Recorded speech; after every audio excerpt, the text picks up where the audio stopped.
दोस्तों, आज मैं आपको आप बीती सच्ची घटना पे कहानी सुनाने जा रही हूँ। एक दिन बच्चों ने पिकनिक जाने की बात कही। यह सुनते ही अंकिता की रूह कांप गई, क्योंकि उसे एक पुराना किस्सा याद आ गया। ये बात तब की है जब अंकिता 10वीं क्लास में पढ़ रही थी। एक दिन टीचर ने पिकनिक का प्लान बनाया था। अपने सभी दोस्तों के साथ अंकिता ने भी जाने के लिए हाँ कर दी। पिकनिक पर जाना था पावागढ़। पूरा स्कूल पिकनिक जा रहा था, इसलिए करीब 30 बस सभी बच्चों को ले जाने के लिए तैयार थी। अंकिता अपने दोस्तों के साथ सबसे पीछे वाली बस में बैठ गई। सभी हंसते मस्ती करते हुए बस से जा रहे थे। तभी कुछ दूर जंगल के पास पहुंचकर उसी बस से तेज आवाज आई। ये वक्त रात के करीब 1:30 बजे का था। ड्राइवर गाड़ी से बाहर निकला तो उसे पता चला कि टायर फट गया है। थी ड्राइवर ने सबसे कहा कि बस का टायर बदलने में करीब 2 घंटे लगेंगे। आप सब नीचे उतर जाइए, मैं इसे बदल देता हूं। आप लोग पास के ढाबे में जा सकते हैं, वहां गर्म गर्म चाय पी लीजिए और मैं इस टायर को फटाफट बदलने की कोशिश करता हूं। ड्राइवर की बात सुनकर सभी बस से उतर गए और पैदल चलते हुए पास के ढाबे में पहुंचे।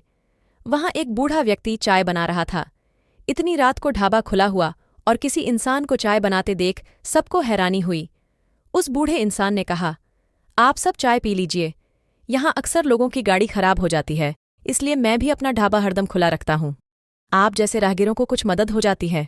चाउन की बात सुनकर सबने चाय का ऑर्डर दे दिया।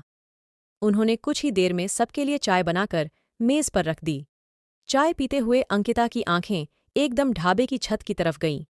वहां अंकिता ने एक औरत को सफेद रंग की साड़ी में खुले बाल लहराते हुए देखा। कुछ देर बाद वो जोर जोर से हंसने लगी। भले ही हंसने की आवाज किसी को सुनाई नहीं दे रही थी, लेकिन अंकिता ने उसे मुंह खोलकर हंसते हुए देखा था।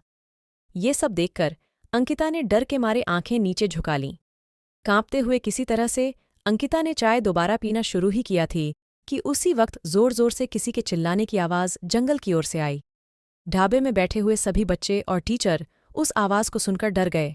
सबको डरा हुआ देखकर उस बूढ़े इंसान ने कहा कि मैं देखकर आता हूं क्या हुआ है, आप लोग यहीं बैठे रहो। इतना कहकर वो आवाज की तरफ बढ़ गया। भी एक लड़की को खून की उल्टी लगातार होने लगी। उसको देखकर सबकी हालत और खराब हो गई। उसी समय एक टीचर ने कहा कि तुम सब आग जलाओ और उसके बगल में बैठ जाओ। सबने मिलकर आग जलाई और गोल घेरा करके बैठ गए। टीचर ने सख्त लहजे में सबसे कह दिया कि अकेले कोई कहीं नहीं जाएगा। वैसे भी सब इतना डरे हुए थे कि अकेले कहीं जाने की हिम्मत हो नहीं रही थी। आग के पास बैठे बैठे 3 बज गए।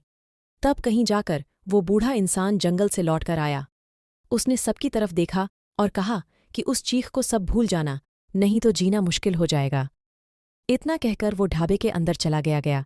तभी ड्राइवर भी टायर बदलकर बस लेकर ढाबे के पास पहुंचा।